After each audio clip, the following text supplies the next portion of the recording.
خواتین و حضرات، اگر میں اپنے بائیں بازو اور دائیں بازو میری اگر نظر گزرتی ہے تو میں انگریزی میں تقریر کر سکتا ہوں، لیکن جب میں سامنے دیکھتا ہوں کہ میں کہتا ہوں صرف اردو میں ہی آج تقریر ہے۔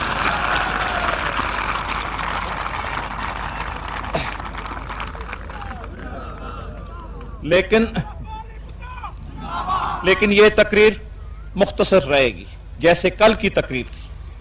اس کے بھی چند وجوہات ہیں۔ جیسے میں نے کل اپنی تقریر میں کہا تھا کہ یہ آئین پاکستان کے عوام کا آئین ہے، یہ آپ کا آئین ہے۔ اس آئین کو پاکستان کے کوششوں نے اور پاکستان کے صلاحیتوں نے بنایا ہے۔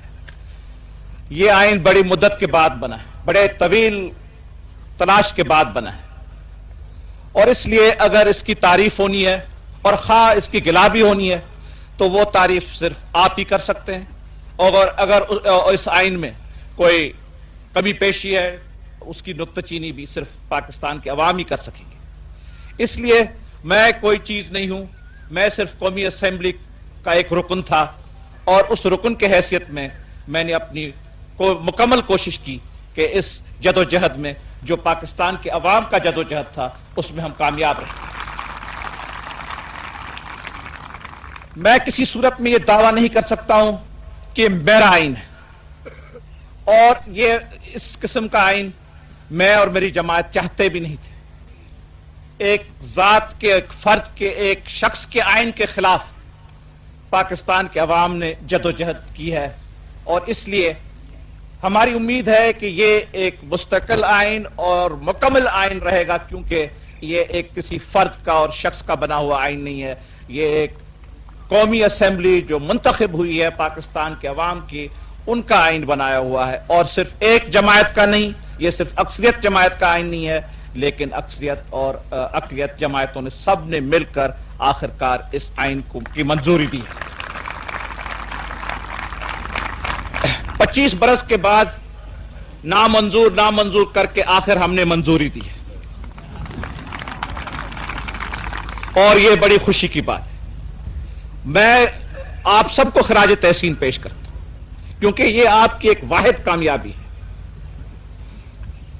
اور اگر ہم ماضی کو دیکھیں اور اس جیسے میں نے کہا تھا اس لمبے اور طویل راہ کو دیکھیں تو وہ دن بھی ہم یاد کر سکتے ہیں جب پاکستان سے قبل، پاکستان بننے سے بہت پہلے،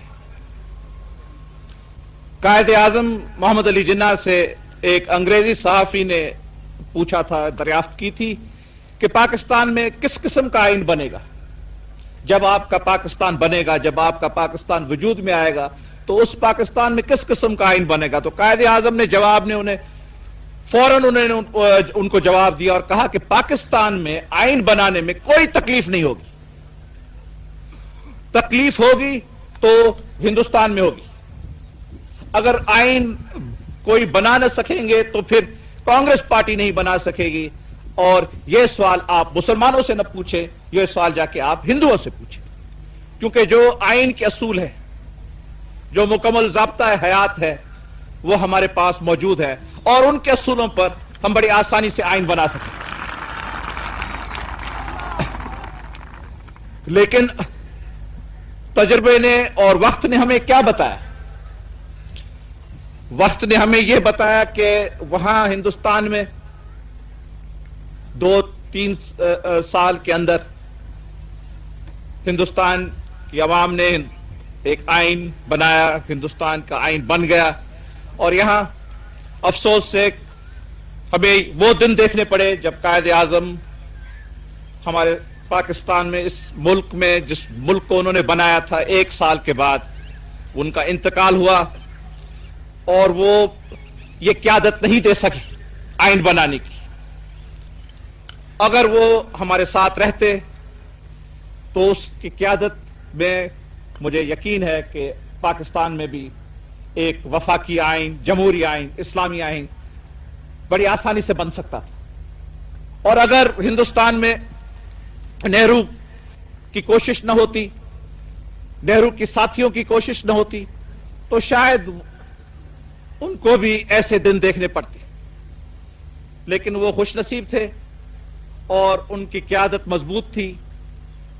انہوں نے اپنے مکتب فکر کے مطابق جلد میں جلد آئین بنا لیا. آئین کے بعد انتخابات کیے اور ان کا ڈھانچہ بن گیا. ان کا جو بنیادی اصول کا ڈھانچہ ہے وہ انہوں نے بنا لیا، کیونکہ وہاں بھی یہ خود مختاری کے سوال تھے. یہاں بھی جو ہم نے یہ باتیں دیکھی اور دیکھتے گئے اور یہ باتیں ہماری جو بڑھتی گئی اور پیچیدہ بنتی گئی جیسے وقت گزرتا گیا، یہ باتیں ان کے ملک میں بھی تھی، وہاں بھی تھی، یہاں سے زیادہ ان کے پاس تھی. نہ تو قائد اعظم نہیں کہتے اس انگریزی صحافی کو کہ یہ آئین کا سوال ہم سے نہ پوچھیں، آپ ہندوستان سے اور کانگریس پارٹی سے یہ سوال پوچھیں کہ وہ کس قسم کا آئین بنائیں گے. تو لیکن انہوں نے آئین اپنا بنا لیا اور ہم سے آئین نہیں. یہ بڑی افسوس کی بات ہے کہ ہم آئین نہیں بنا سکے. قائد اعظم کے انتقال کے وفات کے بعد پھر لیاقت علی کی شہادت ہوئی اور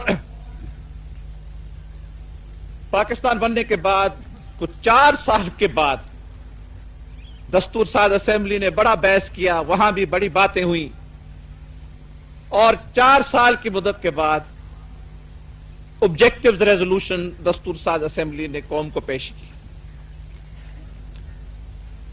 بنیادی قرارداد. مجھے یاد ہے اس وقت میں آکسفورڈ میں پڑھ رہا تھا اور میرے ایک آکسفورڈ کے پروفیسر نے مجھے کہا کہ یہ بڑی افسوس کی بات ہے کہ 4 سال کے بعد آپ کی دستور ساز اسمبلی نے صرف ایک قرارداد پاس کیا ہے اور اس عرصے میں نہ صرف دستور بن سکتے ہیں لیکن ملک کا تعمیری کام بھی ہو سکتا ہے.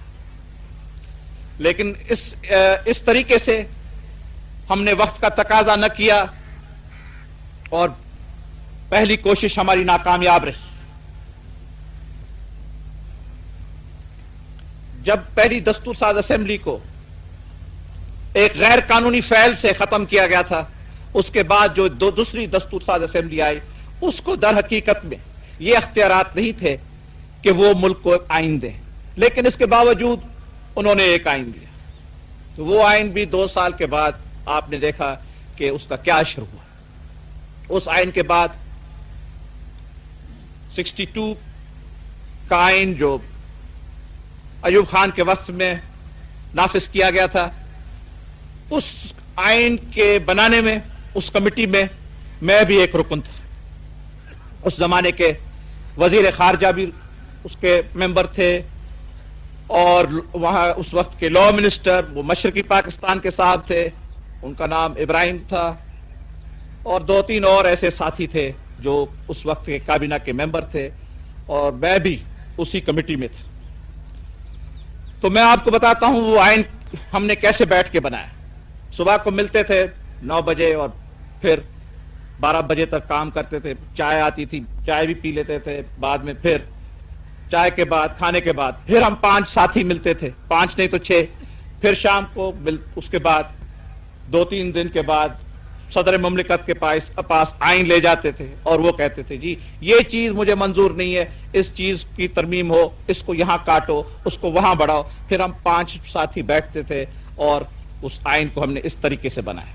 مجھے یاد ہے کہ اس وقت ابراہیم صاحب نے کہا تھا کہ ہم کتنا بھی اچھا آئین بنائیں، یہ کتنا بھی اچھا آئین، کیونکہ اگر 5-6 لوگ صرف آئین بنا رہے ہیں تو وہ تو پھر شاید کوئی اچھا دستاویز بنا سکتے ہیں کیونکہ اور کوئی رکاوٹ نہیں ہوگی، دوسرے لوگوں کے خیال بھی ان کا دخل نہ ہوگا، تو بیٹھ کر تو بڑا اچھا دستاویز بن سکتا ہے. تو انہوں نے کہا اور میں نے بھی اس بات کا تسلیم کیا کہ جی اگر ہم سب سے اچھا آئین بھی بنائیں، ایسا آئین جو دنیا نے نہیں دیکھا ہے، پھر بھی مشکل ہے کہ یہ آئین چل سکے، کیونکہ پاکستان کا عوام، اس ملک کے لوگ نہیں کہیں گے کہ یہ ہمارا آئین ہے، اس میں ہمارا ہاتھ رہا ہے بنانے، اس آئین کو ہم نے بنایا، اس آئین پر ہماری مہر ہے، اس آئین پر ہمارا پسینہ ہے، اس آئین میں ہماری کوشش کی نظریں ہیں.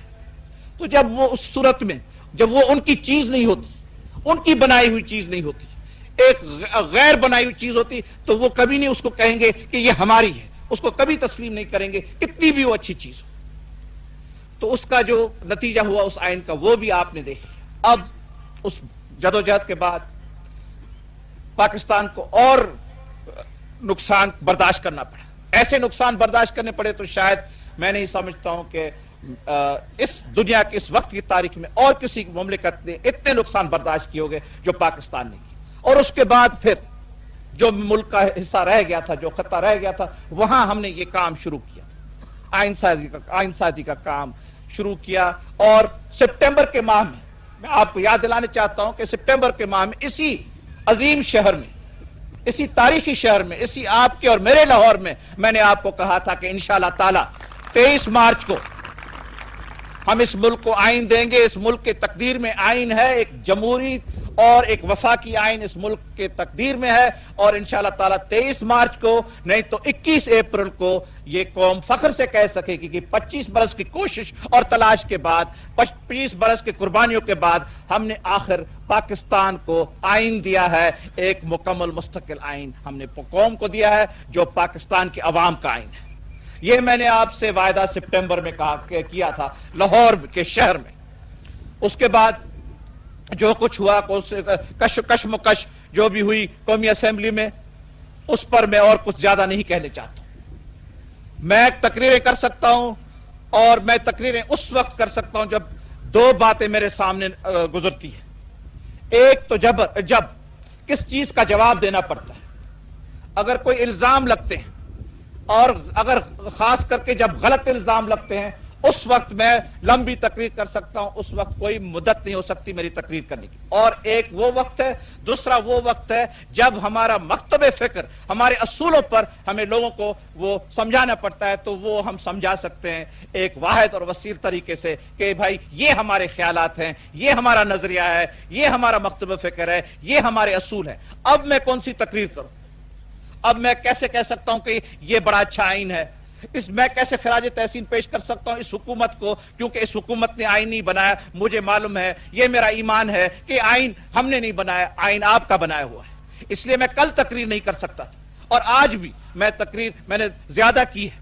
یہ میرا مقصد نہیں تھا کہ میں اتنا آپ کا بھی قیمتی وقت لوں, کیونکہ کراچی میں بھی اور کوئٹہ میں بھی, پشاور میں بھی مجھے کچھ کہنا پڑے گا.